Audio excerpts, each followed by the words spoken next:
अभी तक जितना हमने पार्ट डिस्कस किया है उसको एक बार दोबारा देख लेते हैं। रेले जीन्स के विकिरण नियम को हमने समझना है। इससे पहले हमने वीन का विस्थापन नियम, वीन का विकिरण नियम देखा था। वीन के विकिरण नियम केवल लघु तरंग दैर्घ्य परास के अंदर ही लूमर और प्रिंगशाइन द्वारा प्राप्त ग्राफ को एक्सप्लेन कर सकता है। रेले और जीन्स ने भी इस ग्राफ को एक्सप्लेन करने का प्रयास किया। उन्होंने दो अवधारणाओं का सहारा लिया। पहला ये कि कृष्णिका के अंदर स्टेशनरी वेव्स या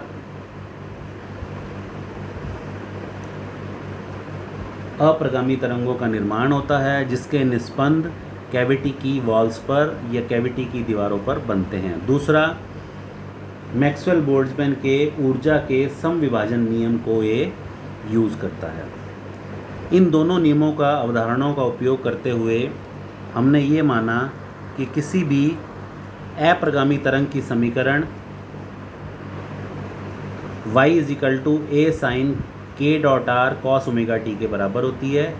इसका विस्तार करें तो y = a sin kxx ky kzz into cos omega T के बराबर होगी, क्योंकि हमने ये माना है vector k = kx i cap plus ky j cap plus kz k cap के बराबर है, और vector r = x i cap plus y j cap plus z k cap के बराबर है।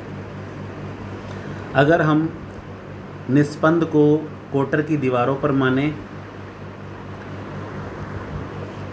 तो ये हमने एक वन डायमेंशन के अंदर एक कैविटी ली।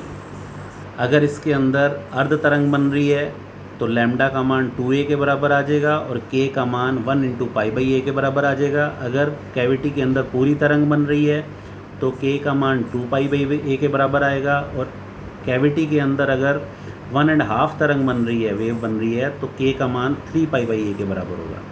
इसी तरह से अगर हम फर्दर कल्पना करें, फर्दर सोचें, तो इससे k का मान nx π/a के बराबर होगा, जहाँ a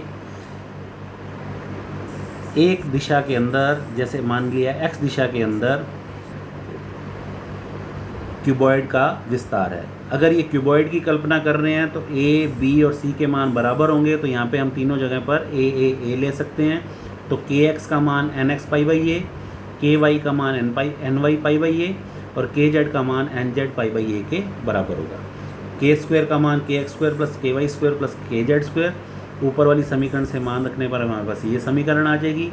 उसको हल करेंगे तो हमारे पास nx² plus ny² plus nz² का मान 2μa/c का होल स्क्वायर आ जाएगा। यानी अगर इस तरह की त्रिज्या की गोले की कल्पना करें, 2μa/c त्रिज्या के गोले की कल्पना करें, तो उसका कुल आयतन 4/3 πr³ या 4/3 पाई 2μa/c के होल क्यूब के बराबर होगी, क्योंकि इसके अंदर n के सभी मान आ रहे हैं। लेकिन अगर हमें केवल n के धनात्मक सेट के लिए वैल्यूज़ कैलकुलेट करनी है, जिसके अंदर 0 से लेकर न्यू तक की संपूर्ण विधाओं को हम सम्मिलित कर लें, तो हमें कुल विधाओं का 1/8वां हिस्सा लेना पड़ेगा nx, ny और nz के पॉजिटिव मानों के लिए, धनात्मक मानों के लिए। तो इसका मान 1/8 गुणा 4/3 पाई r³ के बराबर। इसको हल करेंगे तो ये वैल्यू इसके। इसी तरह से हम न्यू तथा न्यू प्लस डी न्यू आवृत्ति परास में प्रति एकांक आयतन में कंपन विधाओं की संख्या ज्ञात करनी है, तो वो हम इस तरह से ज्ञात कर सकते हैं। अब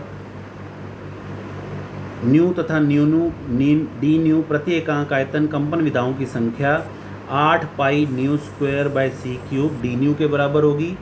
और अगर इसको n लैम्डा डी लैम्डा में कन्वर्ट करना है तो हम इस रिलेशन का यूज़ करके इसको कन्वर्ट करेंगे, तो हमारे पास n लैम्डा डी लैम्डा का मान आएगा 8π/d λ/4, जो ये बतलाता है कि लैम्डा तथा लैम्डा प्लस डी लैम्डा में प्रति एकांक आयतन पाए जाने वाली कंपन विधाओं की संख्या n लैम्डा डी लैम्डा का मान 8 पाई डी लैम्डा बटा में लैम्डा की पावर 4 के बराबर होगा।